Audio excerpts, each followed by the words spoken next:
Alhamdulillah ya, malam ini Allah kembali menakdirkan kita untuk hudur majlisil ilmi ya. Semoga kita diberikan istiqamah, kita diberikan khauf, kita diberikan kesehatan oleh Allah Subhanahu wa taala. Allahumma amin ya rabbal alamin. Dan juga mohon maaf kepada seluruh jamaah Ribat Nurul Hidayah yang sampai saat ini memang Ribat Nurul Hidayah belum membuka pengajiannya secara umum. Untuk santri juga sementara kita bergelombang ya. Pelan-pelan, sedikit-sedikit, nanti insya Allah bertambah yang lain untuk bisa hadir bersama kita semua. Allahumma amin ya rabbal alamin. Dan semoga kita selalu diberikan kesehatan oleh Allah Subhanahu wa taala. Ya, yang penting itu kita minta kepada Allah diberikan kesehatan, diberikan istiqamah, diberikan kemampuan untuk ibadah kepada Allah Subhanahu wa taala.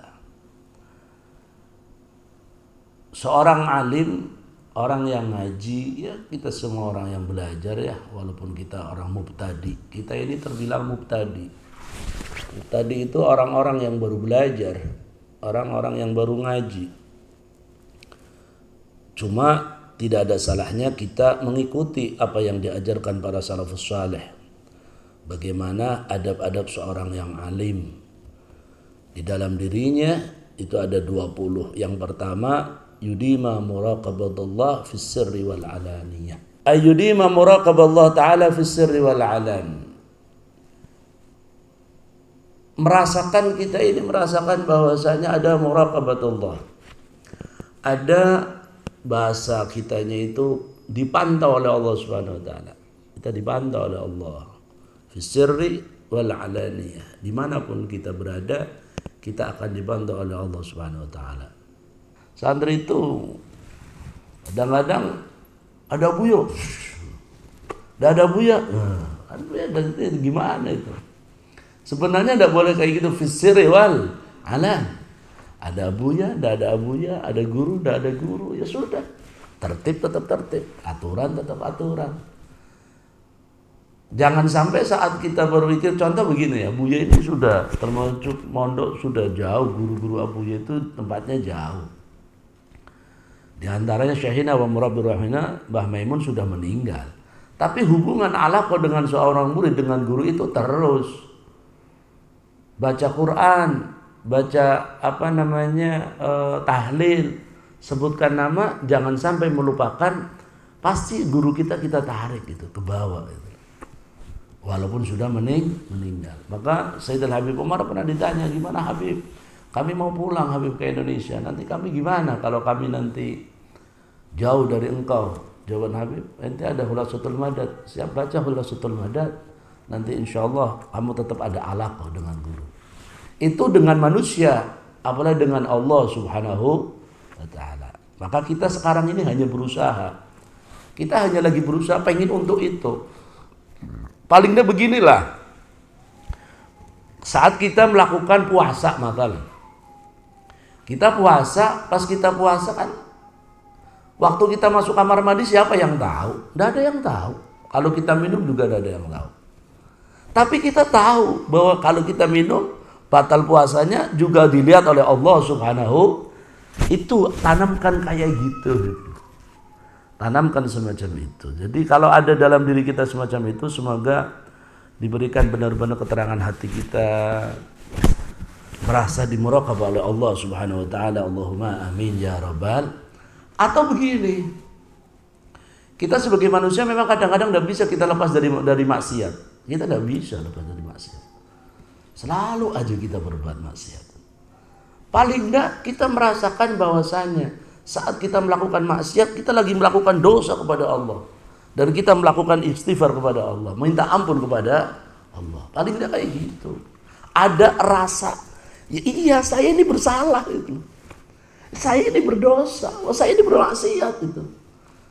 Yang paling bahaya saat orang ini melakukan maksiat, kemudian tidak merasa berbuat maksiat, dan yang paling bahaya apabila maksiat itu diceritakan kepada orang lain. Ini bahaya. Jangan sekali-kali kita maksiat kita diceritakan kepada orang. Karena di antara dosa yang tidak diampuni dosa semacam itu. Naudzubillah min fatal. Akibatnya fatal. Apalagi contoh Anda seorang santri, kalian santri ini punya teman yang mungkin bukan santri. Ente cerita. Ente pernah melakukan sesuatu, ceritakan kepada orang. Orang yang bukan santri. Kemudian ente cerita, oh Anda dulu pernah kayak gini-gini, kemudian gini, cerita masalah maksiatnya. Orang ini yang tadinya sebenarnya tidak pernah melakukan itu, bisa berpikir, bahasa kitanya terobsesi dengan cerita kita. Contoh, dia aja santri kayak gitu, berarti Anda tidak apa-apa dong. Nah kan, akhirnya kemaksiatan yang kita lakukan menjadi pendorong buat kemaksiatan orang lain. Ini bahaya itu loh. Gimana caranya minta kepada Allah, semoga Allah tutup aurat kita. Allah ampuni dosa kita. Kemaksiatan kita Allah tutup.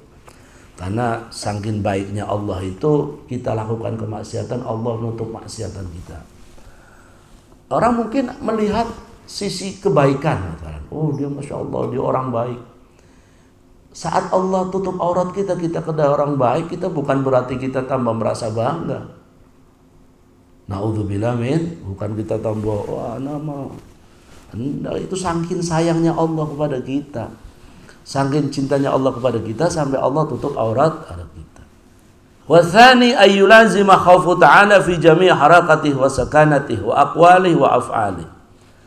Wa tsani utai kaping pindho ayyulazima arepnya to netepi sapa alim khaufa ing tebut di marang Allah fi jami' harakati ing dalam segabian tingkatan mengkono alim, tingkai alim, wa sakanati lan menenge alim, wa aqwalan pengendikane alim, wa af'alan pira omongane alim.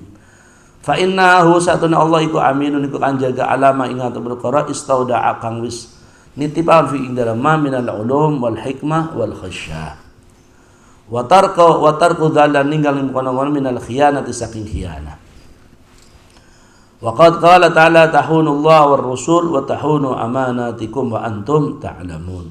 La tahunu ojo padha khianat sapa Allah rasul wa tahunu lan padha niatan sapa amanatikum ing amal sira kabeh wa antum mutai sira kabeh iku ta'lamun padha ngawur sira kabeh. Wa tsalitsu ayyulazima sakinah war rabi ayyulazimal wara.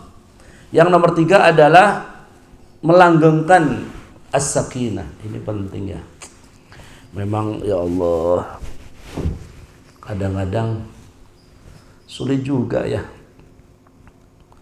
untuk lebih sakinah wal wagar, itu sulit ya. Bukan hanya secara zahir, tapi kadang-kadang kita kan yarfa saut, kadang-kadang kita ini main soft terlalu ya, guyon terlalu, ndak sakinah, ndak orang yang khusyuk, khudu. Ngomong seperlunya aja, jangan ngomong. Kita tidak bisa, karena memang kita dhaif sekali. Kita dhaif sekali.